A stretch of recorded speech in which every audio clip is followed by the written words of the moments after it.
الحمد للہ وکفا والصلاة والسلام علی عباده الذین اصطفى خصوصاً علی افضلهم وخاتم النبیین محمد الامین وعلی آلہ وصحبہ اجمعین. اما بعد فقد قال اللہ تبارک وتعالی کما ورد فی آخر سورة الجمعہ اعوذ باللہ من الشیطان الرجیم بسم اللہ الرحمن الرحیم. یا ایہا الذین آمنوا اذا نودی للصلاة من یوم الجمعة فاسعوا الى ذکر اللہ وذروا البیع ذالکم خیر لکم ان کنتم تعلمون. فَإِذَا قُضِيَتِ الصَّلَاةُ فَانتَشِرُوا فِي الْأَرْضِ وَابْتَغُوا مِن فَضْلِ اللَّهِ وَاذْكُرُوا اللَّهَ كَثِيرًا لَعَلَّكُمْ تُفْلِحُونَ. وَإِذَا رَأَوْا تِجَارَةً أَوْ لَهْوًا انفَضُّوا إِلَيْهَا وَتَرَكُوكَ قَائِمًا قُلْ مَا عِندَ اللَّهِ خَيْرٌ مِّنَ اللَّهْوِ وَمِنَ التِّجَارَةِ واللہ خیر الرازقین. صدق اللہ العظیم. رب اشرح لی صدری ویسر لی امری واحلل عقدۃ من لسانی یفقہوا قولی. اللہم ربنا الہمنا رشدنا واعذنا من شرور انفسنا. اللہم ارنا الحق حقا وارزقنا اتباعہ وارنا الباطل باطلا وارزقنا اجتنابہ. اللہم وفقنا لما تحب وترضى. اللہم اعنا على ذکرک وشکرک وحسن عبادتک. آمین یا رب العالمین. اگرچہ سورہ جمعہ پر ہماری گفتگو تقریباً مکمل ہو چکی ہے اور صرف 11ویں اور آخری آیت جو ہے اس پر گفتگو باقی ہے، تاہم میں سمجھتا ہوں کہ حکمت و احکام جمعہ پر ایک نئی ترتیب کے ساتھ، بالخصوص جو حکمت جمعہ ہے اور جو نظام جمعہ ہے ہمارے دین میں، اس کی جو حکمتیں ہیں ان پر ایک نظر دوبارہ ڈال لی جائے. اور اس وقت میں ذرا ایک نئی ترتیب کے ساتھ بات سامنے رکھنا چاہتا ہوں کہ اس نظام جمعہ میں اللہ تعالیٰ نے 3 حکمتوں کو جمع کیا ہے، درجہ بدرجہ. یہ گویا کہ 3 مراحل، 3 مراتب یا 3 مدارج ہیں حکمت جمعہ کے. سب سے پہلی حکمت، تمام شرائع سماویہ میں جن میں ہمارے پاس کچھ تفصیلی علم صرف شریعت موسوی کا ہے علی صاحب الصلاۃ والسلام، یہ حکمت رہی ہے کہ ایک دن کو ہفتے میں مخصوص کر دیا جائے اللہ تعالیٰ کے ذکر کے لیے، یاد الہی کے لیے، عبادت کے لیے، تلاوت کے لیے، نوافل کے لیے. یہ جو حکمت ہے اس کو بھی گویا کہ اس جمعے کے نظام نے برقرار رکھا، اور برقرار رکھنے کے علاوہ اس میں اضافی افادیت کے پہلو جمع کر دیے. اس کے ضمن میں 4 باتیں نوٹ کر لیجئے کہ سب سے پہلے تو یہ کہ یہود نے، جو ان کی طبیعت میں کجی تھی، الحاد تھا، اس کے بنا پر جو اصل دن تھا جمعہ اسے ترک کر کے ہفتے کا دن اختیار کیا. نصارہ نے ایک قدم اور آگے بڑھایا اور اتوار کا دن اختیار کیا. یعنی یہ قدر مشترک تو رہی کہ ایک دن ہے خاص اس کام کے لیے، لیکن یہ ہے کہ وہ اصل دن جو ہے وہ ان سے گم ہو گیا. تو گویا کہ اللہ تعالیٰ نے اس امت کی رہنمائی فرمائی اس اصل دن کی طرف. آج میں سوچ رہا تھا، پھر میرا ذہن منتقل ہوا سورہ توبہ کی اس آیت کی طرف، جس کے ضمن میں پھر حضور صلی اللہ علیہ وسلم کا یہ قول مبارک جو ہے وہ نقل کیا گیا ہے کہ استدار الزمان کہیتہ یوم خلق اللہ السماوات والارض، کہ نسی کا جو قاعدہ تھا جو قریش نے ایجاد کر لیا تھا، اس کی وجہ سے جو لیونر کیلنڈر تھا وہ ڈسٹرب تھا، مہینے آگے پیچھے ہو گئے تھے. لیکن یہ کہ اللہ تعالیٰ کی حکمت کا یہ نتیجہ نکلا کہ حجۃ الوداع کے موقع پر وہ ساری غلطیاں ایک دوسرے کو نیوٹرلائز کر کے جو اصل کیلنڈر تھا وہیں پر مقام پر پھر سوئی آ گئی تھی. تو حضور نے فرمایا کہ آج سے یہ نسی کا قاعدہ بھی منسوخ، اور اللہ تعالیٰ کے فضل و کرم سے صحیح اور اصل اوریجنل کیلنڈر پر زمانے کی یہ تقویم آ گئی ہے. تو گویا کہ یہی معاملہ ہمارے ہاں ہوا کہ ہفتہ اور اتوار جو جمعے کو چھوڑ کر اختیار کیے گئے تھے، اللہ تعالیٰ نے ہدایت اور رہنمائی فرمائی اس امت کی کہ اصل دن یوم الجمعہ ہے۔ نمبر 2 یہ کہ اس میں انفرادیت سے آگے بڑھ کر اجتماعیت کا رنگ پیدا کیا۔ جہاں تک معلوم ہوتا ہے وہ یہ ہے کہ ان کے ہاں، یہود کے ہاں، وہ دن اگرچہ مخصوص تھا عبادات کے لیے، ذکر کے لیے، نوافل کے لیے، لیکن وہاں کوئی اجتماعی نظام نہیں تھا۔ اس امت کے اندر اجتماعیت کو جو خصوصی اہمیت حاصل ہے، اور چونکہ دین کی تکمیل ہوئی ہے ایک اجتماعی نظام زندگی کے اعتبار سے، لہذا ہر پہلو سے ہم دیکھتے ہیں کہ اس میں اجتماعیت جو ہے وہ نمایاں ہے۔ تو اس دن کے معاملے میں اجتماعیت کا اضافہ کیا گیا۔ تیسری بات یہ کہ جو اس دن کے بارے میں حکم کی سختی تھی اسے بہت نرم کر دیا گیا، یعنی پورا دن کاروبار دنیاوی مطلقاً حرام، جیسا کہ اس سے پہلے تذکرہ ہو چکا ہے۔ اصحاب السبت کا واقعہ قرآن مجید میں موجود ہے۔ ان کا جرم یہی تھا کہ انہوں نے سبت کے اس حکم کو توڑا۔ ہمارے ہاں اللہ تعالیٰ نے جو بھی اس کی حکمت تشریعی ہے شریعت محمدی صلی اللہ علیہ وسلم کے ضمن میں، کہ احکام اکثر و بیشتر یہاں پر نرم کر دیے گئے، سہولتیں پیدا کی گئی، تسہیل ہے۔ چنانچہ وہ صرف 1 گھنٹہ تقریباً بنتا ہے، یعنی اگر آپ دن کو 14 گھنٹے، 12 گھنٹے، 10 گھنٹے یا جو بھی مختلف اوقات میں دن کی جو ہے وہ بدلتی رہتی ہے صورت، تو اس کے مقابلے میں دیکھیں گے تو جمعے میں یہ حکم جو ہے وہ بہت محدود ہو کر رہ گیا ہے، زیادہ سے زیادہ 1 گھنٹہ اذان، اور وہ بھی اذان ثانی سے لے کر اور نماز کے ادا ہو جانے تک تو وہ حکم برقرار ہے، کاروبار دنیاوی مطلقاً حرام ہے۔ لیکن یہ کہ اس کے علاوہ وہ منصوص اور قطعی حکم نہیں رہا۔ البتہ یہ ضرور ہے کہ اذان اول جو ہے اس کے حوالے سے فقہا نے یہ کہا ہے کہ مجتہد فیہ جو ہے، اور ضمنی معاملہ یہی رہے گا کہ اس حکم کا پر عمل انسان کر دے اذان اولا کے ساتھ ہی، اذان اول کے ساتھ ہی۔ باقی رہ گیا یہ کہ جو شام کا وقت ہے اس میں تو گویا کہ ایک پہلو نمایاں طور پر سامنے آ گیا کہ جب جماعت ہو جائے، ادا ہو جائے نماز، تو اب تم منتشر ہو سکتے ہو زمین میں اور جاؤ رزق تلاش کرو، وابتغوا من فضل اللہ۔ البتہ پہلا جو حصہ ہے دن کا، اس میں ہم نے دیکھا کہ ترغیب اور تشویق برقرار رکھی گئی۔ دن کا یہ حصہ جو ہے زیادہ سے زیادہ کوشش کرو تبکیر کے حوالے سے، جو مفصل گفتگو ہو چکی ہے، پہلی ساعت میں، دوسری میں، تیسری میں، چوتھی میں، 5ویں مسجد میں پہنچ جاؤ، اور وہاں پر جا کر اپنے وقت کا اکثر و بیشتر حصہ جو ہے وہ اس مقصد کے لیے صرف کرو کہ جو اوریجنل حکم تھا اس دن کا، لیکن اس کے اندر یہ ہے کہ وہ قانونی پابندی نہیں رکھی گئی۔ البتہ اصل شے جس کی طرف اشارہ کرنا ہے کہ شریعت میں اس حکم کی جو نرمی کی گئی ہے، اس کی نہ صرف یہ کہ تلافی ہو گئی ہے، اس کی افادیت جو ہے اگر اس سے کوئی کمی اگر پیش آئی ہو، اس کی وجہ سے واقع ہوئی ہو، تو نہ صرف اس کی تلافی، بلکہ یہ کہ اس کو 2 عطشہ بنا دیا گیا اس سے کہ اس میں قرآن مجید کی اجتماعی اور عمومی تعلیم کا نظام قائم کر دیا گیا، خطبہ جمعہ کی شکل، جیسا کہ تفصیلاً ہم دیکھ چکے ہیں کہ یہ در حقیقت تذکیر بالقرآن اور تذکیر قرآن کی یاد دہانی اور قرآن کے ذریعے سے نصیحت، یہ اس کا مقصد ہے خطبے کا۔ اور اصل جمعہ جو ہے وہ خطبے ہی کی بنیاد پر ہے، اس کی ساری فضیلت اور اہمیت خطبے ہی کی بنیاد پر ہے۔ اس کی میں ایک مثال اور چاہتا ہوں، اس کی کہ یہ حکمت تشریع جو ہے دین میں، شریعت کے اندر اور احکام میں جو حکمت ہے، اور خاص طور پر جب کمپیریٹیو سٹڈی کی جاتی ہے سابقہ شریعت اور موجودہ شریعت کی، تو آپ کو ایک اور مثال ملتی ہے کہ روزے کے بارے میں بھی حکم کی سختی جو ہے کم کی گئی ہے ہماری شریعت میں۔ یہود کے ہاں روزہ شروع ہو جاتا تھا، رات کو سو گئے، اب روزہ شروع ہو گیا،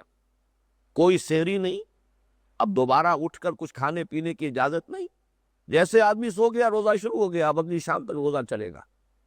اور اسی طریقے سے آپ کو علم میں ہوگا کہ ان کے ہاں ہو سکتا ہے کہ تمام قسم کے روزوں میں یہ پابندی اضافی ہو سکتا ہے کہ کسی خاص قسم کے روزے میں یہ پابندی ہو کہ نہ صرف کھانا پینا اور جو بھی ازدواجی تعلقات ہیں ان پر پابندی ہے، بلکہ بولنے کی اجازت بھی نہیں، جس کی کہ ایک گواہی موجود ہے قرآن مجید میں سورہ مریم، انی نظرت للرحمن صوما فلن اکلم اليوم انسیا، میں نے تو نظر مانی ہوئی ہے رحمان کے لیے ایک روزے کی، تو میں آج کسی سے بات نہیں کر سکتی۔ ان دونوں اعتبارات سے آپ نے دیکھا کہ روزے کا حکم شریعت محمدی علیہ صاحب صلاۃ والسلام میں کتنا آسان کر دیا گیا، بلکہ تاکید کی گئی سحری ضرور کرو، تسحروا فإن فی السحور برکہ، برکت ہے اس میں۔ اور ہمارے اور اہل کتاب کے روزے کے مابین یہی فرق ہے، سحری کا فرق ہے پھر یہ کہ روزے کی رمضان کی راتوں میں تعلق زن و شو جو ہے اس پر کوئی پابندی نہیں ہے، لیکن یہ کہ یہ جو حکم کے اندر کمی آئی ہے، حکمت میں اضافہ کر دیا گیا، اور وہ یہ کہ قیام اللیل بالقرآن، اب رات کو کھڑے رہا کرو۔ دونوں جگہ آپ دیکھ رہے ہیں، جمعے میں بھی جو حکم کے اندر کمی آئی ہے اس میں جو اضافہ کیا گیا وہ قرآن کی تعلیم، عوامی اور عمومی سطح پر قرآن مجید کی تعلیم کے لیے خطبہ جمعہ، اور دوسرے یہ کہ روزے کے اندر بھی قیام اللیل، وہاں بھی آپ دیکھتے ہیں کہ اگرچہ ترغیب و تشویق تو یہ ہے کہ پوری پوری رات جاگو، جیسے کہ پورے دن تم نے روزہ رکھا ہے، پوری رات اللہ کے لیے اللہ کے کلام کے ساتھ جاگو، لیکن وہاں بھی یہ ہے کہ لگ بھگ یوں سمجھیے کہ واجب یا سنت مؤکدہ کے درجے میں وہ نماز تراویح ہے کہ جو کم سے کم 1 گھنٹہ تو بہرحال اس میں لگ جاتا ہے، تو جن سے مالا یدرک کلہ لا یترک کلہ، جو اس سے زیادہ کا اہتمام نہ کر سکے، طاقت نہ رکھتے ہو، کم سے کم اتنے کا تو اہتمام کریں۔ تو یہ 2 مثالیں میں نے دی ہیں کہ جس طرح روزے کے معاملے میں حکم کی سختی جو ہے اس میں کمی کی گئی، البتہ اس کی افادیت کے اندر الٹا اضافہ کر دیا گیا، قیام اللیل بالقرآن، قرآن کے ساتھ رات کا جاگنا۔ اسی طرح یہ یوم السبت کا جو حکم تھا اس کے اندر بہت نرمی کر دی گئی، اس میں صرف 1 گھنٹے میں جو ہے وہ ممانعت رہ گئی ہے بیع و شرع کی اور تجارت کی اور کاروبار دنیاوی کی، لیکن اب اس کے اندر اضافے کیے گئے، اس کے اندر اجتماعیت کا رنگ پیدا کیا گیا، اور خاص طور پر تعلیم قرآن، تذکیر بالقرآن یا تذکیر القرآن، اس کا اہتمام کر دیا گیا۔ تو یہ تو گویا کہ جمعے کا ایک سلسلہ وہ ہے کہ جو سابقہ شریعت میں جو دن کا معاملہ چلا آ رہا تھا اس کو ہمارے ہاں اس نظام جمعہ نے اس طریقے سے اس کو تسلسل قائم رکھا ہے شریعت محمدی علیہ صاحب الصلاۃ والسلام میں۔ دوسری حکمت وہ ہے جس پر تفصیلاً گفتگو ہو چکی ہے کہ در حقیقت یہ حزب اللہ کا ہفتے وار اجتماع ہے۔ حزب اللہ اسلامی انقلابی پارٹی، اس کا ابدی لٹریچر، اس کے فکر کی بنیاد اور اساس قرآن مجید ہے۔ تو جیسے ہر انقلابی جماعت اپنے ہفتے وار اجتماعات منعقد کرتی ہے تاکہ وہ اپنے لوگوں، اپنے وابستگان کے ذہنوں میں جو انقلابی فکر ہے اسے برقرار رکھے، تازہ رکھے، کہیں اس کے اوپر کہیں پردے نہ پڑ جائیں، ظہول طاری نہ ہو جائے، انقلابی جذبہ برقرار رہے، تو ہفتے وار اجتماعات کا نظام جو ہے کمیونسٹوں کے ہاں اس کا بڑا اہتمام تھا۔ تو گویا کہ اس کو حکمت خداوندی نے وہ حزب اللہ اسلامی انقلابی جماعت جو ہے اس کے لیے یہ ہفتے وار پروگرام بنا دیا گیا، اور اس میں قرآن مجید کی تذکیر وہی ابدی لٹریچر ہے۔ اس اعتبار سے یہ چونکہ اہم ترین پہلو تھا اس کا، اس پر تو تفصیلاً گفتگو ہو چکی ہے، اور دوسرے یہ کہ آپ نے یہ بھی دیکھا کہ یہ جو ہمارا منتخب نصاب کا جو ایک منطقی ربط ہے، مضامین کا جو ربط ہے، اس کے پہلو سے بھی یہی دوسری حکمت جو ہے اہم ترین ہے، اور خود جو قرآن مجید میں مصحف میں جو ترتیب سور ہے اس کے اعتبار سے بھی، اس لیے کہ اس مقام پر آپ نے نوٹ کیا ہوگا کہ ہمارے اس مطالعہ قرآن حکیم کے منتخب نصاب میں اور کوئی مثال اس کی نہیں ہے کہ مسلسل 4 سورتیں اس کے اندر شامل ہیں، سورہ صف، سورہ جمعہ، سورہ منافقون اور سورہ تغابن۔ اس میں سے سورہ تغابن صرف یہ فرق ہوا ہے کہ اسے ہم اپنے دوسرے حصے میں لے آئے، اس لیے کہ وہ ایمان کے مباحث پر مشتمل ہے، لیکن یہ کہ بصورت دیگر آپ دیکھیے 4 سورتیں جو ہیں اس منتخب نصاب میں شامل ہیں، اور ان میں ترتیب کیا ہے؟ سورہ صف، حضور کا مقصد بعثت غلبہ دین، اس کے لیے جد و جہد، جہاد اور قتال کی دعوت، اس کے لیے حزب اللہ کی تشکیل کی جو اساس اور بنیاد واضح کر دی گئی۔ سورہ جمعہ، اس کا بنیادی اور اساسی منہاج کیا ہے، اس کے لیے مردان کار فراہم کیسے ہوں گے، افرادی قوت جمع کیسے ہوگی، یعنی دعوت کیسے ہوگی، کس طریقے سے ہوگی، اور پھر یہ کہ ان کی تربیت کیسے ہوگی، اس کا مرکز و محور، اس کی اساس کیا ہو، یہ سورہ جمعہ ہے۔ سورہ منافقون جو آگے آ رہی ہے اس کے بارے میں نوٹ کر لیجئے کہ اصل میں وہ اسی جہاد و قتال سے گریز، اس سے فرار، یا یہ کہ ایک مرتبہ قدم بڑھا کر پسپائی اختیار کرنے کا نتیجہ نفاق ہے، لہٰذا یہ منطقی ایک رب چلا آ رہا ہے۔ اور اس کے بعد جو ہے کیونکہ ہر شے جو ہے وہ اپنے ضد کے حوالے سے زیادہ پہچانی جاتی ہے، تعرف الاشیاء بازدادہا، تو جب سورہ منافقون آئی تو پھر سورہ تغابن جس میں حقیقت ایمان کو واضح کر دیا گیا۔ یہ 4 صورتیں جو ہیں، جو ایک سلسلہ اس کے اندر ہے، جس ڈوری میں یہ پروئی ہوئی ہے، جیسے کہ میں نے عرض کیا تھا کہ ویسے تو اپنی جگہ ہر صورت جو ہے وہ گویا کہ ایک ہار کے مانند ہے، ایک ڈوری کے اندر موتی اور ہیرے پروئے ہوئے، لیکن پھر یہ ایک بڑا ہار ہے جس میں یہ صورتیں پروئی گئی ہیں، ان کے درمیان بھی ایک ربط ہے، منطقی ربط ہے۔ اس پہلو سے ان چار صورتوں کے مابین جو مضامین کا ربط ہے، اس کے اعتبار سے حکمت جمعہ کا یہی پہلو جو ہے کہ یہ حزب اللہ کا ہفتہ وار اجتماع ہے۔ اس حزب اللہ کی فکری بنیاد، اس کی اساس، اس کا لٹریچر ابدی قرآن مجید ہے۔ اس کی یاد دہانی کے لیے تاکہ اپنا فکر جو ہے وہ بھی ذہن میں تازہ رہے، جذبہ جو ہے وہ بھی برقرار رہے، انقلابی جد و جہد کے لیے دونوں چیزوں کی ضرورت ہے، یہ ہفتہ وار اجتماع کا اہتمام کیا گیا۔ اور یہ ذہن میں آپ کے نہ رہے کہ اس کی تو زیادہ شدید ضرورت جو ہے وہ گویا کہ مکی دور میں تھی۔ مکی دور میں کوئی اجتماعی نظام اس کا قائم نہیں ہو سکتا تھا، اس لیے کہ وہاں پر اس کے لیے کوئی امکان ہی موجود نہیں تھا۔ مدنی دور میں بھی یہ تسلسل برقرار رہا ہے، اگرچہ دارالاسلام ایک محدود معنی میں مدینہ منورہ میں قائم ہو گیا اور ایک ایسی کیفیت حاصل ہو گئی کہ جس میں حضور صلی اللہ علیہ وسلم کے احکام جو ہے وہ نافذ ہو رہے تھے، لیکن ابھی انقلابی عمل تو جاری تھا۔ ابھی تو جب تک کہ پورے جزیرہ نماء عرب کے اندر انقلاب کی تکمیل نہ ہو، وہ حزب اللہ کے لیے جد و جہد جو ہے وہ تو یوں سمجھیے کہ بلکہ سخت تر مرحلے میں آ گئی تھی۔ مکی دور میں تو ابھی قتال کا مرحلہ نہیں تھا، مدنی دور میں آ کر تو قتال کا مرحلہ شروع ہو گیا۔ لہذا اب اور زیادہ ضرورت تھی کہ لوگوں کے ذہنوں میں اپنا فکر، اپنا ہدف، اپنا مقصود یہ بھی واضح رہے، اس کا طریقہ کار بھی واضح رہے، اور اس کے ضمن میں اپنا جذبہ انفاق اور جذبہ جہاد و ذوق شہادت جو ہے وہ بھی برقرار رہے۔ تو گویا کہ مدینہ منورہ میں حضور نے جاتے ہی پہلا جو کام کیا ہے، سب سے پہلا کام مسجد نبوی کی تعمیر، اور جمعے کا نظام تو آپ نے قباء ہی سے قائم کر دیا ہے۔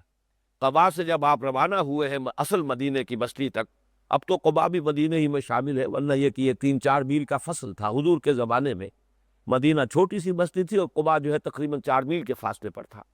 لہٰذا اس کے دوران ہی جب کہ آپ جا رہے تھے، وہ جمعے کا دن تھا، جمعے کا وقت ہو گیا، تو آپ نے پہلی نماز جمعہ وہاں ادا کر لی۔ اس سے پہلے جو ہے مکی دور میں جمعے کا کوئی نظام نہیں تھا۔ تو گویا کہ یہ حزب اللہ کا ہفتہ وار اجتماع مدنی دور میں بھی جاری رہا۔ پھر یہ کہ دوران خلافت راشدہ بھی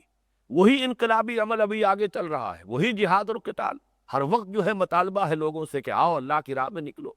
انفروا فی سبیل اللہ، اللہ کی راہ میں نکلو۔ اس لیے کہ دو بڑے بڑے محاذ کھل چکے تھے، ایک طرف مسلمان افواج جو ہے وہ شام میں پیش قدمی کر رہی تھی، دوسری طرف ایران کی طرف پیش قدمی تھی عراق کے راستے سے ہوتے ہوئے، لہذا ہر وقت ضرورت تھی۔ تو یہ انقلابی عمل اور حزب اللہ کا یہ سلسلہ یہ جاری تھا، اور اس دوران میں گویا کہ اس حزب اللہ کا ہفتہ وار اجتماع یہ ہے کہ جو جمعے کے نظام کے ذریعے سے عطا کیا گیا۔ تیسری حکمت جو اس سے ہے، اور یہ اصل میں اس سے پہلے سرے سے زیر بحث نہیں آئی ہے، وہ میں چاہتا ہوں کہ آپ اچھی طرح سمجھ لیں۔ اسلامی حکومت میں معاشرے کی تنظیم کا ایک ذریعہ بنایا گیا ہے اس نظام جمعہ کو، اور اسلام میں جو مذہب اور ریاست یا مذہب اور سیاست میں جو وحدت ہے، ان دونوں میں جو یکتائی ہے، یہ ایک ہی شے ہے، ان کے اندر کوئی جدائی نہیں ہے۔ وہ جو اقبال نے کہا، ہوئی دین و دولت میں جس دم جدائی، حوث کی امیری حوث کی وزیری، یہ دین و دولت تو ایک ہی شے ہے اسلام میں، ان میں کوئی فرق نہیں ہے، تفاوت نہیں ہے۔ تو اس کی علامت بھی یہی نماز جمعہ ہے۔ تو گویا کہ اسلامی حکومت کے قیام کے بعد ایک تیسری حکمت جو ایڈ ہو گئی ہے، اس میں ایک ڈائمنشن ہے، ایڈیشنل ڈائمنشن جس کا اضافہ ہوا ہے، کہ اسلامی ریاست کے اندر اسلامی حکومت میں معاشرے کی تنظیم کا مرکز و محور، اور نمبر 2 دین اور دنیا یا مذہب اور ریاست، ان دونوں کے اتحاد اور ان دونوں کی یکجائی اور یکتائی کی علامت بنایا گیا نظام جمعہ کو۔ اس لیے کہ جو امیر المومنین مدینہ منورہ میں تھے وہی خطیب تھے مسجد نبوی کے، پھر مختلف جو بھی صوبے تھے ان میں جو عاملین تھے، گورنر تھے، اس صدر مقام پر وہی خطیب ہے۔ اسی طریقے سے ہر جگہ پر جو بھی چھوٹی ڈویژنز ہیں وہاں پر بھی جو صاحب اختیار ہے وہی خطیب ہے۔ اس اعتبار سے میں چاہتا ہوں کہ اس میں چند مباحث ہیں کہ جو ماضی میں بڑی شدت کے ساتھ اٹھتے رہے ہیں، اب ذرا معاملہ کچھ مختلف ہو گیا ہے، کیوں ہو گیا وہ بھی میں بعد میں عرض کروں گا۔ اسی بنیاد پر یہ جو ہے معاملہ، یہ بحثیں اٹھی ہے۔ نمبر 1 یہ کہ جمعہ صرف دارالاسلام میں ہو سکتا ہے، جو دارالاسلام نہیں ہے وہاں جمعہ نہیں ہے۔ یہ بہت سے حضرات کو تو شاید یاد بھی ہو کہ انگریزی دور میں یہ بحث چلتی رہی مسلسل، کہ چونکہ اب ہندوستان جو ہے وہ دارالاسلام نہیں رہا، بلکہ شاہ عبد العزیز رحمۃ اللہ علیہ جو سب سے بڑے بیٹے ہیں شاہ ولی اللہ دہلوی رحمۃ اللہ علیہ، کہ ان کا فتویٰ تھا کہ اب ہندوستان دارالحرب بن چکا ہے، اور در حقیقت اسی کی بنیاد پر پھر وہ ساری بغاوت کی جو بھی کوششیں ہوئی ہیں اور جو بھی انگریز کو نکالنے کے لیے جہاد اور قتال کا سلسلہ شروع ہوا ہے، اس لیے کہ شاہ عبد العزیز ہی کے مرید بھی تھے اور شاگرد بھی تھے سید احمد بریلوی رحمۃ اللہ علیہ، اور پھر ان کے بھتیجے تھے شاہ اسماعیل شہید جنہوں نے بیعت کی ہے ان کے ہاتھ پر، تاکہ یہاں پر پھر دوبارہ دارالاسلام قائم ہو۔ تو چونکہ اسلام جو ہندوستان کی سرزمین انگریز کے آنے کے بعد، مسلمانوں کی حکومت کے خاتمے کے بعد، اب وہ دارالاسلام نہیں رہی تھی، دارالحرب ہو گئی تھی، لہذا یہ بحث کھڑی ہوئی کہ آیا یہاں جمعہ ہوتا بھی ہے کہ نہیں، اور جمعہ عام لوگوں کی رائے تھی، اب یہاں جمعہ نہیں ہے، لیکن بہرحال ایک افادیت کا پہلو تھا، مسلمان ہفتے میں جمع ہو جاتے ہیں، اگر جمعہ ہم ختم کر دیں گے تو اجتماع نہیں رہے گا، پھر جو موقع ہے مسلمانوں سے گفتگو کا، مسلمانوں کو کوئی پیغام پہنچانے کا، اس لیے غزِ بصر تو کیا ہے لوگوں نے، فقہا نے، علماء نے غزِ بصر کیا ہے کہ ایک افادیت کا پہلو ہے وہ ختم ہو جائے گا، پھر کوئی اور شے نہیں ہے جو مسلمانوں کو جمع کر سکے اور علماء اسلام کو کوئی موقع حاصل ہو سکے ان سے اجتماعی سطح پر گفتگو کا، پھر تو یہی ہے کہ سیاسی جلسے کیجئے، اور سیاسی جلسوں پر ہو سکتا ہے کسی میں وہ تندل لگا دی جائے۔ یہ چونکہ ایک آسان راستہ حاصل تھا کہ علماء اسلام جو ہے عوام سے ایک رابطہ قائم رکھ سکتے تھے، لہٰذا اس معاملے میں غزِ بصر کیا گیا ہے، ورنہ ٹھیٹ فقہی پوزیشن جو تھی وہ یہی تھی کہ یہاں جمعہ نہیں تھا۔ اسی وجہ سے لوگ احتیاط ظہر پڑھتے تھے کہ اگر یہاں جمعہ ہے نہیں تو ہم جمعہ ادا کر رہے ہیں، وہ تو ہوا نہیں، البتہ ظہر جو ہمیں پڑھنی چاہیے تھی وہ ہم نے نہیں پڑھی تو ظہر کا وبال ہم پر رہ جائے گا، اس لیے 4 رکعتیں اضافی پڑھی جاتی تھی احتیاط الظہر کے نام سے، کہ ہم ظہر کے بھی 4 رکعتیں پڑھ لیں تاکہ اگر جمعہ نہیں ہوا ہے تو کم سے کم یہ کہ ہماری ظہر قضا نہ ہو۔ ایک تو یہ بحث تھی کہ جو اٹھی اور یہ بڑے زور شور کے ساتھ چلتی رہی تھی۔ دوسری بحث یہ ہے کہ دارالاسلام کے بھی صرف مصر جامع میں جمعہ ہو سکتا ہے، یہ بحث بھی جہاں تک احناف کا معاملہ ہے، فقہ حنفی کا تو یہ طے شدہ مسئلہ ہے، دیہات میں کوئی جمعہ نہیں ہے، اور مصر کسے کہتے ہیں اس کی مختلف ڈیفینیشنز ہے، ایسا شہر ہو جس پر شہر کا اطلاق ہو سکے، لیکن خالص فقہی طور پر یہ کہ جو حکومت وقت کی چھوٹی سے چھوٹی انتظامی یونٹ ہو، وہاں کوئی ہونا چاہیے جو حکومت کا ذمہ دار ہو، کوئی نہ کوئی قضا کا منصب ہونا چاہیے۔ اگر اس طرح کا آج کل کے زمانے میں ہم کہیں گے کوئی میجسٹریسی اگر کسی درجے میں موجود ہے تو وہ مصر ہے، اور اگر نہیں ہے یعنی حکومت کا بنیادی ڈھانچہ جو ہے وہ اگر وہاں نہیں پہنچا ہوا ہے کسی مستقل شخص کی شکل میں کہ وہ وہاں ذمہ دار ہے، نمائندہ ہے، حکومت کی طرف سے قاضی ہے، یا یہ کہ حکومت کی طرف سے ریونیو جمع کرنے والا ہے، اگر وہ وہاں نہیں ہے تو وہاں جمعہ نہیں ہو سکتا۔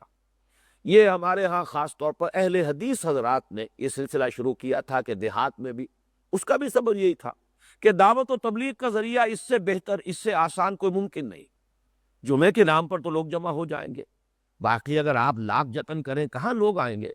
یہ تو ایک دینی حیثیت ہے، اس کے لیے وہ احادیث ہے، وہ ساری جو ہم پڑھ چکے ہیں، اس کی شدت کے ساتھ جو تاکید ہے، ترغیب ہے، ترک جمعہ پر جو وعیدیں ہیں، تو اس کے حوالے سے تو کم سے کم یہ کہ کوئی رابطہ ہو سکتا ہے، کوئی اصلاحی کوشش، تبلیغی کوشش، تعلیمی کوشش جاری رہ سکتی ہے، لہذا دیہات میں بھی سلسلہ شروع کیا گیا۔ لیکن یہ کہ بہرحال فقہائے احناف کے ہاں کوئی امکان نہیں ہے کہ جو شہر کے وہ تعریف میں نہ آتی ہو جگہ، اور اس میں کوئی نہ کوئی حکومت کا ذمہ دار، جہاں وہ میجسٹریسی یا ریونیو کلیکشن کے اعتبار سے کوئی ذمہ دار منصب دار موجود نہ ہو، وہاں جمعہ نہیں ہو سکتا۔ یہ فقہ حنفی کا طے شدہ مسئلہ۔ تیسرا مسئلہ یہ کہ جمعہ صرف اہتمام حکومت میں ہو سکتا ہے، انفرادی اور ذاتی اور علیحدہ سے اپنی جماعتی کوئی شکل بنا کر جمعہ کر لینا، یہ بھی فقہ حنفی کے نزدیک ناجائز ہے، غلط ہے، اس پر تو بڑی شدت ہے۔ چنانچہ ایک حدیث موجود ہے حضرت عوف ابن مالک الاشجعی رضی اللہ تعالی عنہ سے، یہ روایت ہے،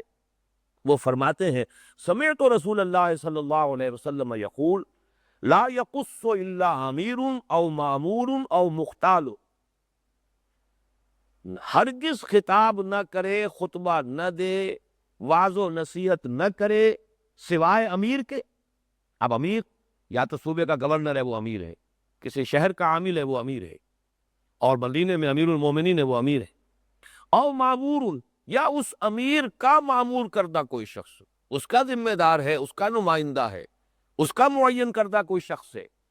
او مختال، تیسرا پھر وہ ہے جو کر رہا ہے تو گویا کہ وہ خود سرکش ہے، خود اس کے اندر اپنی وجاہت اور اپنی کوئی شہرت حاصل کرنے کا جذبہ ہے۔ مختال جو ہے وہ آپ نے بارہا ہمارے ہاں اس منتخب نصاب میں بھی آ چکا ہے، ان اللہ لا یحب کل مختال فخور، اللہ تعالیٰ کو بالکل پسند نہیں ہے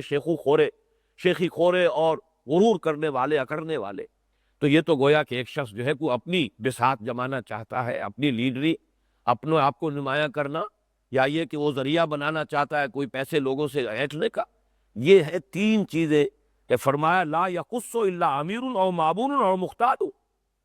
یہ تو تمام صرف نظام حکومت کے تحت جمعہ ہے، غیر حکومتی جمعہ جو ہے وہ فقہا کے نزدیک درست نہیں ہے۔ اور یہ حدیث نبوی جو ہے میں نے آپ کو سنا دی ہے، اس اعتبار سے غور کیجئے تو ہمارے جو یہ جمعے ہو رہے ہیں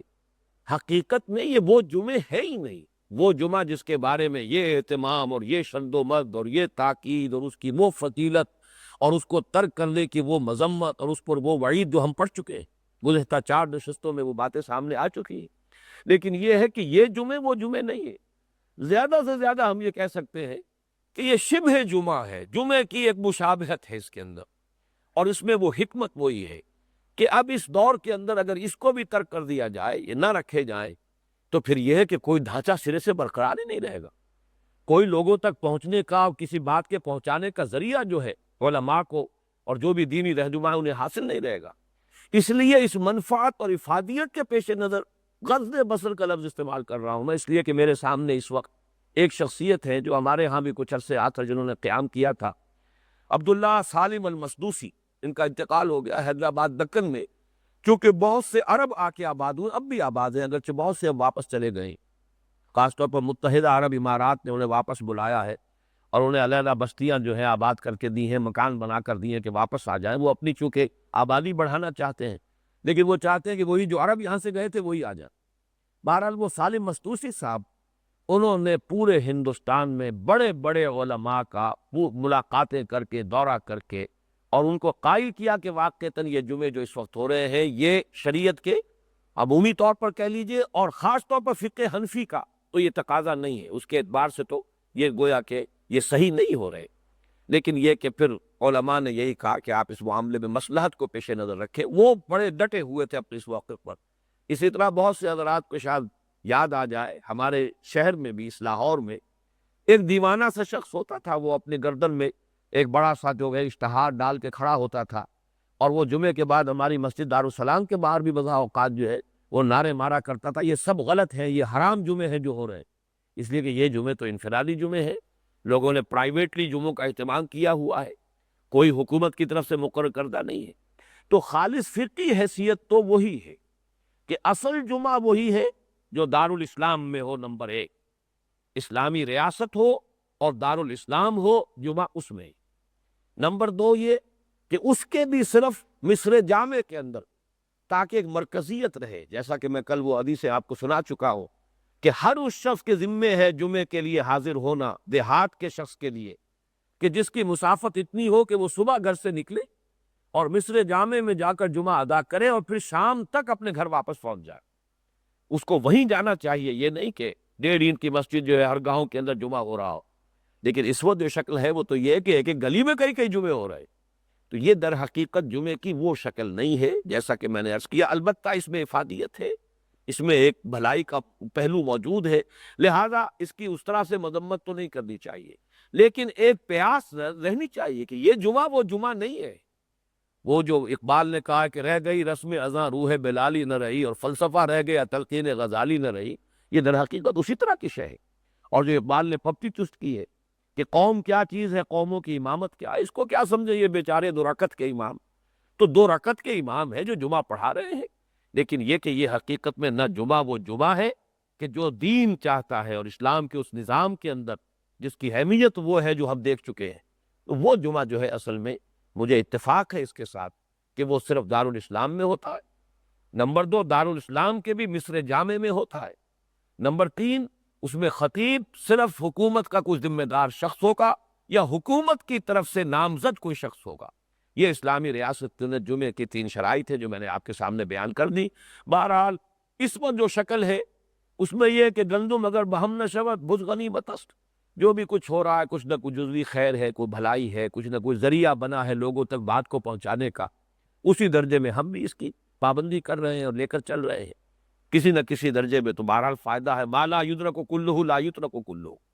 اسی طریقے سے اس بات کی طرف بھی توجہ جیسا کہ میں نے دلائی تھی پہلے، اس حالت میں بھی گئے گزرے دور میں واقعہ یہ کہ جمعے کا یہ نظام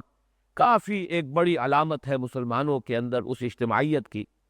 کہ کھنڈر بتا رہے ہیں عمارت حسیب تھی۔ اس پر قیاس کر لیجئے کہ اب بھی گئے گزرے دور میں کتنے اہتمام سے لوگ کپڑے بھی بدلتے ہیں، نہاتے ہیں، غسل کرتے ہیں، خوشبو لگاتے ہیں، جاتے ہیں، جمع ہوتے ہیں۔ اب یہ دوسری بات ہے کہ اکثر و بیشتر وہاں کے ائمہ اور خطیب حضرات جو ہیں وہ اس سے وہ فائدہ نہیں اٹھا رہے کہ جو اٹھانا چاہیے۔ اب آئیے کچھ اور مباحث بھی ہیں اس جمعے سے متعلق جو جزوی تھے، لیکن چونکہ اب ہماری ایک نشست اس پر مزید جو ہے وہ لگ ہی گئی ہے تو میں چاہتا ہوں کہ ان کے طرف بھی کچھ بعض اشارے آپ کے سامنے کر دوں۔ ایک یہ کہ وقت جمعہ کیا ہے، اس کے ضمن میں ایک لطیفے کے طور پر عرض کر رہا ہوں کہ امریکہ میں جب ہمارے بہت سے لوگ عرب سے، ممالک سے اور ہند و پاکستان سے جا کے آباد ہوئے اور وہاں پہلے وہ ایم ایس اے بنی، پھر وہ اسنا کی شکل بنی، پھر انہوں نے مسجدیں بنانی شروع کی۔ مسجد کیا، ہر یونیورسٹی میں ایک کمرہ لیا ہوا، اس میں جمعہ ہو رہا ہے، یا اسی طریقے سے پہلے جو ہے اپارٹمنٹس رینٹ کیے ہوئے ہیں ان میں جمعہ ہو رہا ہے۔ تو وہاں اور بھی لطیفے پیدا ہوئے، یعنی یہ کہ اس بحث کے علاوہ جو بحث میں کر چکا ہوں کہ آیا وہاں جمعہ ہوتا بھی ہے کہ نہیں ہوتا، وہ دارالاسلام تو نہیں ہے، پھر یہ کہ وہاں جمعہ کون کروا رہا ہے، خطیب کون ہے، یہ تو کسی اسلامی حکومت کا نامزد کردہ تو نہیں ہے، وغیرہ وغیرہ۔ لیکن وہاں کچھ اور لطیفے بھی ہوئے۔ ابتدا میں جبکہ بڑی دقت تھی کہ جمعے کے دن کیسے لوگ نکلیں، کوئی چھٹی دینے کو تیار نہیں، کہیں پر بھی رخصت کا موقع نہیں۔ ایک بحث یہ بھی آگے کہ ہم کیوں نہ جمعہ بھی اتوار کو کر لیا کریں، یعنی یہ کہ جمعے کی جو ایک افادیت ہے اس کے لیے یہ کیا ہے، آخر ضروری کیا ہے، سب دن اللہ کے ہیں تو اتوار کو کر لیں، ہفتے کو کر لیں۔ یہ بھی بحث آئی کہ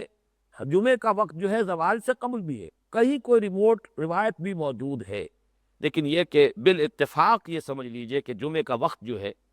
وہ زوال کے بعد ہے، وہی جو وقت ظہر ہے وہی جمعے کا وقت ہے۔ اس میں ایک روایت بھی آپ کو سنا دینا چاہتا ہوں تاکہ آپ حضرات کے لیے بھی ایک سنت صحابہ آپ کے سامنے آ جائے کہ حضرت سہل ابن سعد رضی اللہ تعالی عنہ جو ہے وہ بیان فرما رہے ہیں، ما کننا نقیل ولا نتغدى الا بعد الجمعہ۔ یہ بخاری کی روایت ہے، صحیح بخاری کی، کہ ہمارا معمول یہ تھا کہ ہم جمعے کے روز جمعے سے پہلے نہ قیلولہ کرتے تھے اور نہ کھانا کھاتے تھے۔ ما کننا نقیل ولا نتغدى، غدا کہتے ہیں صبح کا کھانا، عشاء جو ہے شام کا کھانا ہے، عشاء نماز ہے، عشاء شام کا کھانا جسے آپ عشائیہ عشائیہ کہہ دیتے وہ عشائیہ ہونا چاہیے، عشاء ہے شام کا کھانا، غدا ہے صبح کا کھانا۔ آتنا غدانا لقد لقینا من سفرنا ھذا نصبا، سورہ کہف میں یہ لفظ آیا ہے۔ تو ہم نہیں کرتے تھے، نہ تو قیلولہ کرتے تھے اور نہ ہی کھانا کھاتے تھے الا بعد الجمعہ، مگر جمعے کے بعد۔ تو یہ اللہ کے فضل سے اس پر اب عمل کچھ نہ کچھ جو ہے وہ شروع ہو گیا ہے۔ اب تو بہت سی مساجد میں دیکھتا ہوں کہ جمعہ جو ہے اول وقت میں ہوتا ہے، جس کی وجہ سے اب لوگ جو ہے کھانا وغیرہ جو ہے وہ جمعے کے بعد ہی جا کر کھاتے ہیں۔ بہرحال جمعے کا وقت یہ ہے۔ دوسری بات یہ کہ جمعے کے روز حضور کے کچھ مخصوص معمولات تھے نمازوں میں، قرات، مثلاً یہ کہ فجر کی نماز میں عام طور پر یا سورہ سجدہ پہلی رکعت میں اور سورہ دہر دوسری رکعت میں، لیکن ایک اور معمول یہ تھا کہ سورہ جمعہ پہلی رکعت میں اور سورہ منافقون دوسری رکعت میں۔ یہ بھی حضور صلی اللہ علیہ وسلم کی معمولات میں سے ہے، گویا کہ فجر میں۔ پھر جمعے میں کیا پڑھتے تھے؟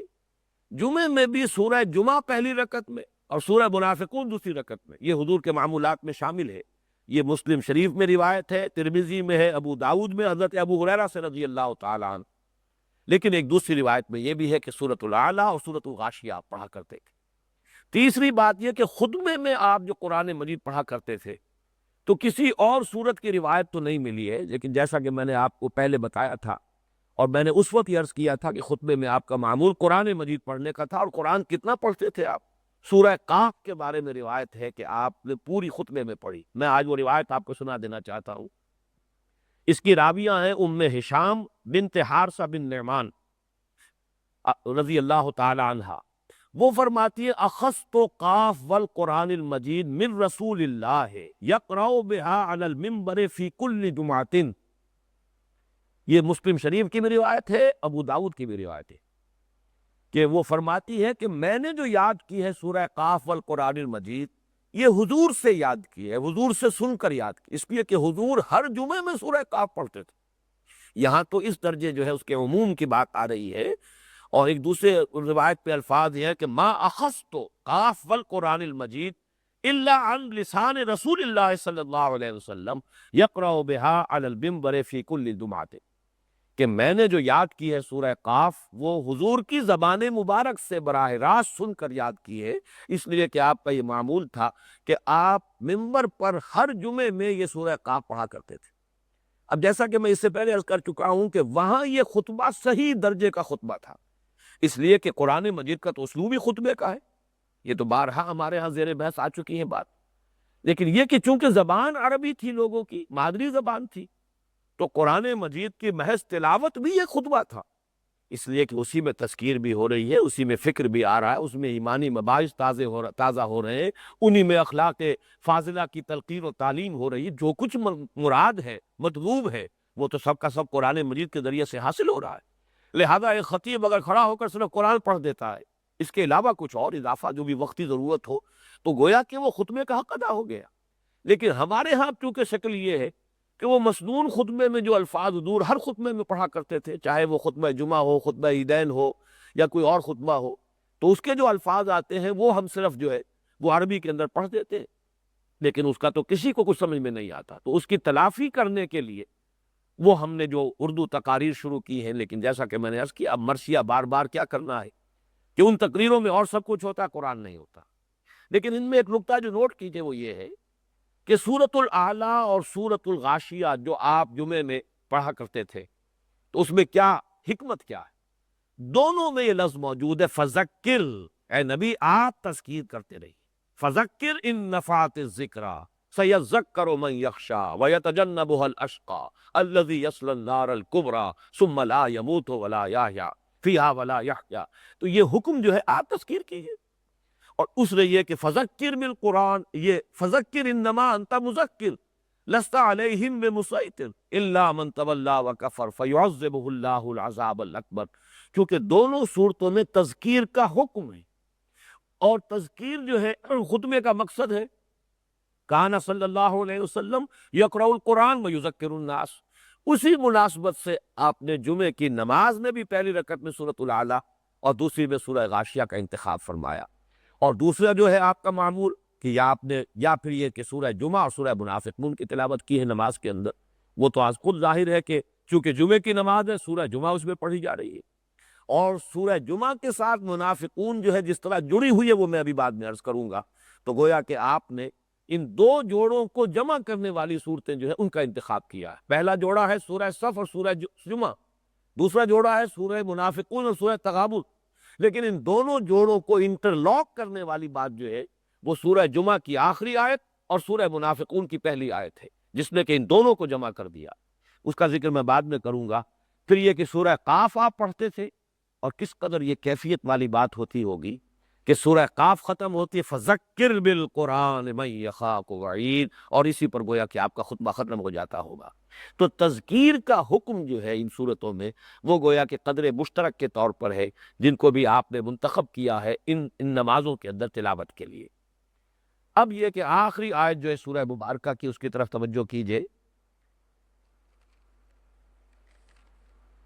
وَإِذَا رَأَوْا تِجَارَةً أَوْ لَهْوًا انفضوا إِلَيْهَا وَتَرَكُوكَ قَائِمًا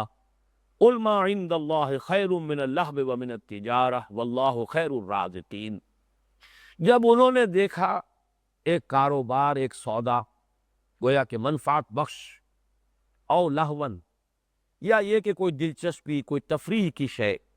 انفضوا الیہا، وہ چلے گئے اس کی طرف، متوجہ ہو گئے اس کی جانب، وَتَرَكُوكَ قَائِمًا، اور چھوڑ گئے آپ کو کھڑے ہوئے خطبہ دیتے ہوئے، کیونکہ آپ کا خطبہ کھڑے ہو کر ہوتا تھا، درمیان میں آپ تھوڑی دیر کے لیے بیٹھتے تھے۔ قُلْ مَا عِندَ اللَّهِ خَيْرٌ مِّنَ اللَّهْوِ وَمِنَ التِّجَارَةِ، اے نبی کہہ دیجئے ان سے کہ جو کچھ اللہ کے پاس ہے وہ کہیں بہتر ہے، زیادہ وقی ہے، زیادہ قیمتی ہے اس کاروبار دنیاوی سے بھی، اور یہ دلچسپیاں اور تفریحات ہیں ان سے بھی۔ واللہ خیر الرازقین، اور یقین رکھو اس بات پر کہ بہترین رزق دینے والا اللہ ہے، اس نے اپنے ذمے لیا ہوا ہے۔ اس کا جو واقعہ ہے وہ متفق علیہ ہے، اس میں تو کوئی اختلاف نہیں کہ واقعہ یہ پیش آیا کہ حضور ایک مرتبہ خطبہ دے رہے تھے، جمعے کا خطبہ، لیکن اس وقت بازار میں اجناس جو ہے وہ موجود نہیں تھے. یوں کہہ لیجئے کہ وقتی طور پر، عارضی طور پر ایک قحط کی سی کیفیت تھی کہ گیہوں، گندم وغیرہ اجناس جو ہے وہ اس وقت جو ہے وہ نایاب ہو گئی تھی. لیکن عین اس وقت جب کہ جمعے کا خطبہ آپ دے رہے تھے، وہ گھنٹیاں بجنی شروع ہوئیں کہ جو قافلہ آتا تھا اونٹوں کا، تو اونٹوں کی گردنوں میں جو گھنٹیاں لٹکی ہوتی تھی وہ بجتی تھی، تو معلوم ہوا کہ کوئی قافلہ آ گیا، کوئی تجارتی قافلہ آیا ہے، اور جس میں کہ منتظر ہوں گے لوگ کہ آنے والا ہے.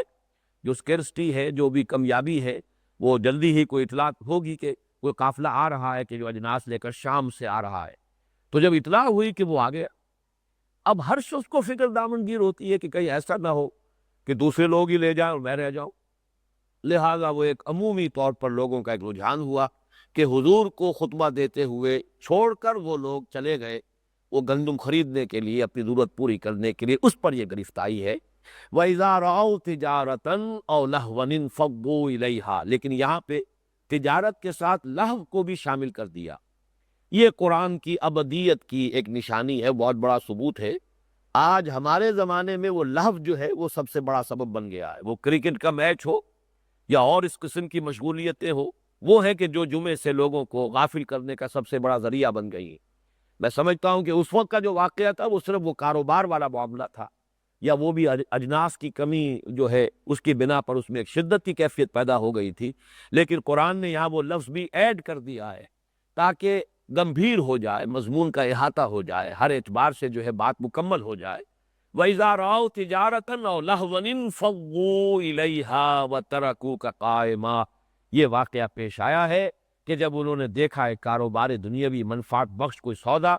یا یہ کہ کوئی اور دلچسپی کا سامان، تو وہ آپ کو کھڑے چھوڑ کر خطبہ دیتے ہوئے متوجہ ہو گئے، چلے گئے. قُلْ مَا عِندَ اللَّهِ خَيْرٌ مِّنَ اللَّهْوِ وَالتِّجَارَةِ. اس میں چونکہ گویا کہ ایک طرح کا سوء ظن کہہ لیجئے، بے یقینی کی کیفیت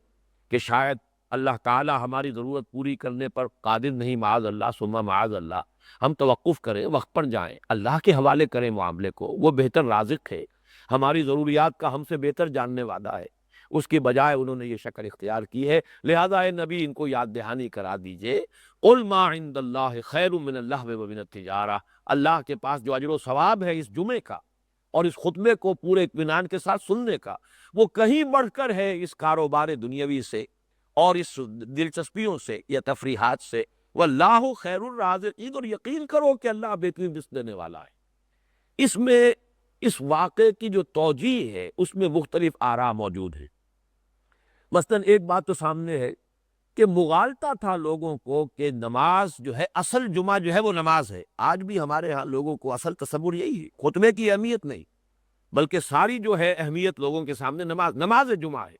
یہ صرف جمعہ کہ ہم نہیں کرتے ہیں بلکہ نماز جمعہ ہے. تو نماز جمعہ کا لفظ استعمال کریں گے تو گویا کہ اصل شے جو ہے وہ تو نماز ہو جائے گی. غالباً یہ مغالطہ موجود تھا، اور اس میں مزید کچھ حضرات نے ان لوگوں کے لیے نرم گوشہ پیدا کرنے کے لیے کوئی روایت، اگرچہ اس کی لفظاً تو یہ روایت نہیں مل سکی کہ یہ کس کی روایت ہے، کیا اس کی سند ہے، کیا سورس ہے، لیکن یہ کہ مولانا شبیر احمد عثمانی رحمۃ اللہ علیہ نے بھی الفاظ لکھے ہیں کہ بعض لوگوں کا یہ بھی کہنا ہے، یہ بھی ایک روایت ہے، قول ہے، کہ اس زمانے میں خطبہ جو ہے نماز کے بعد ہوتا تھا، جیسے کہ اب بھی عیدین میں ہوتا. عیدین میں آپ کو معلوم ہے کہ نماز پہلے ہو جاتی ہے اور خطبہ بعد میں. تو وہاں پہ چونکہ نماز ادا ہو چکی، لوگوں نے یہ سمجھا کہ اب اصل شے تو ہو گئی، نماز ادا ہو گئی، نماز کے لیے ہم جمع ہوئے تھے، تو خطبہ جو ہے اس کی تو وہ اہمیت تو نہیں ہے جو نماز کی ہے، لہذا لوگ چلے گئے. لیکن مجھے حیرت ہے اصل میں، اور میں سمجھتا ہوں کہ اس کا سبب جو ہے کہ کیوں توجہ نہیں ہوئی اس بات کی طرف کہ اصل میں یہ لوگ جن کا یہ طرز عمل سامنے آیا ہے، ان کے بارے میں گمان یہ ہونا چاہیے منافقین تھے. اس معاشرے کے اندر معتدل تعداد میں منافقین موجود تھے. غزوہ احد میں آپ کو معلوم ہے کہ 1/3 نفری چھوڑ کر حضور کو چلی گئی ہے. گویا کہ اس وقت کی جو بھی مجموعی آبادی اس وقت نفری تھی مسلمانوں کی، اس سے ایک اندازہ قائم ہو سکتا ہے کہ 1/3 کی تعداد جو ہے وہ تو منافقین کی موجود تھی. تو وہ لوگ ظاہر بات ہے ان میں نہ یقین ہے نہ ایمان ہے، ان کا چلے جانا، اور یہ اس سے ثابت نہیں ہوتا کہ سب چلے گئے. قرآن مجید تو کسی واقعے کو ذریعہ بناتا ہے تعلیم کا اور تلقین کا. اگر کچھ لوگ بھی چلے گئے تھے وہاں تو اس کے حوالے سے جو ابدی ہدایت اور تلقین اور نصیحت تھی وہ قرآن مجید نے دے دی. میرا ذہن ادھر زیادہ اس لیے منتقل ہوا ہے کہ اگلی سورت سورۃ المنافقون ہے، اور اس کے اندر جو الفاظ ہیں پہلی آیت کے، اذا جاءک المنافقون قالوا نشهد انک لرسول اللہ واللہ یعلم انک لرسول واللہ یشهد ان المنافقین لکاذبون، یہ ہے وہ انٹر لاکنگ ان دونوں صورتوں کے اندر بیان جو ہوئی ہے، جیسے سورہ کہف اور سورہ بنی اسرائیل کی مثال ہے۔ سورہ بنی اسرائیل کی آخری آیت شروع ہوتی ہے وَقُلِ الْحَمْدُ لِلَّهِ الَّذِي لَمْ يَتَّخِذْ وَلَدًا، اور سورہ کہف کی پہلی آیت شروع ہوتی ہے الحمد للہ الذی انزل علی عبدہ الکتاب ولم یجعل لہ عوجا۔ وہاں حکم ہے قل الحمد للہ، یہاں امتثال امر سے دونوں کو انٹرلاک کر دیا گیا، دونوں صورتیں جو ہیں جڑ گئی۔ اسی طریقے سے یہاں ہے وہ تو جو چھوڑ کر چلے گئے حضور کو، اس کے تذکرے پر سورہ جمعہ شروع ہو رہی ہے، ختم ہو رہی ہے۔ اب وہ آ رہے ہیں اور معذرت پیش کرنے کے لیے یا اپنے ایمان کا اظہار کرنے کے لیے، اپنا دعویٰ جو ہے اس کو پیش کرنے کے لیے یہاں سے سورہ منافقون شروع ہو رہی ہے۔ تو اس اعتبار سے میرے نزدیک در حقیقت یہ معاملہ منافقین کا تھا۔ ان کا طرز عمل یہ تھا کہ انہیں ظاہر بات ہے کہ اللہ کی رزاقیت پر وہ اعتماد نہیں تھا، جس کی وجہ سے کہ حضور کو خطبہ دیتے ہوئے چھوڑ کر اور وہ اس کاروبار کی طرف، خرید و فروخت کی طرف متوجہ ہو گئے۔ واللہ عالم۔ اقول قولی ھذا واستغفر اللہ لی ولکم ولسائر المسلمین والمسلمات۔